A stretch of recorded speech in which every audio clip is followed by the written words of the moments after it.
உலகமே வியந்து வணங்கும் பழனிமலை முருகன் சிலைக்குப் பின்னால் பல நூற்றாண்டுகளாக மறைந்திருக்கும் ஒரு பெரும் ரகசியம் உங்களுக்கு தெரியுமா? போகை பெருமான் உருவாக்கிய அந்த நவபாஷாண சிலைக்கு இன்றும் ஒரு குறிப்பிட்ட வம்சத்தினர் மட்டுமே சில முக்கிய பூஜைகளை செய்யும் உரிமையை பெற்றுள்ளனர். அவர்கள் யார்? புலிப்பாணி சித்தர் என்பவர் யார்? வாருங்கள், இந்த வீடியோவில் பழனிமலையின் பூஜை ரகசியங்களை தெரிந்து கொள்வோம். 14 சித்தர்களில் ஒருவரான போகர் பெருமானின் மிக முக்கியமான சீடர்தான் புலிப்பாணி சித்தர். இவருடைய உண்மையான பெயர் வேறு. ஆனால் தனது குருவான போகர் பெருமானின் சிவ பூஜைகளுக்காக ஒரு கொடிய புலியின் மீது அமர்ந்து தீர்த்தம், அதாவது தண்ணீர், கொண்டு வந்ததால் இவரை சான்றோர்கள் புலிப்பாணி என்று மரியாதையுடன் அழைத்தார்கள். குருவின் மீது அவர் கொண்டிருந்த எல்லையில்லா பக்தியே அவருக்கு இந்த மாபெரும் சக்தியை அளித்தது. போகர் பெருமான் 9 வகையான பாஷாணங்களை ஒன்றிணைத்து பழனி முருகனின் திருவுருவச் சிலையை உருவாக்கினார்.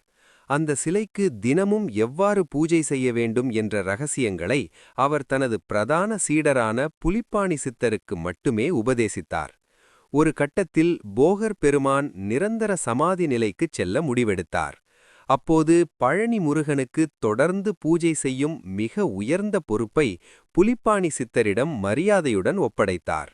அன்று போகர் பெருமான் இட்ட அந்த உத்தரவு இன்று வரை பழனியில் மாறாமல் பின்பற்றப்பட்டு வருகிறது. புலிப்பாணி சித்தரின் வம்சாவளியில் வந்தவர்கள் இன்றும் பழனிமலையில் பல முக்கிய பூஜை உரிமைகளை கொண்டுள்ளனர். அது மட்டுமின்றி பழனி முருகனுக்கு அணிவிக்கப்படும் ராஜ அலங்காரம் உள்ளிட்ட பல விஷயங்களில் இவர்களது பங்கு இன்றும் மிக முக்கியமானது. இது சாதாரணமான ஒரு விஷயமல்ல, பல நூறாண்டுகளாகத் தொடரும் குரு சீடர் பாரம்பரியத்தின் மாபெரும் ரகசியம். பழனி நவபாஷாண முருகனுக்கு பூஜைகள் செய்யும் ரகசியத்தை நாம் இப்போது தெரிந்து கொண்டோம்.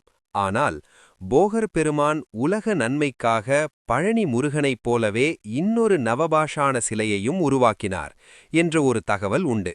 அந்த இரண்டாவது நவபாஷாண சிலை எங்கே மறைத்து வைக்கப்பட்டுள்ளது? அதன் ரகசியம் என்ன? அதை நமது அடுத்த வீடியோவில் முழுமையாக பார்ப்போம். காத்திருங்கள்.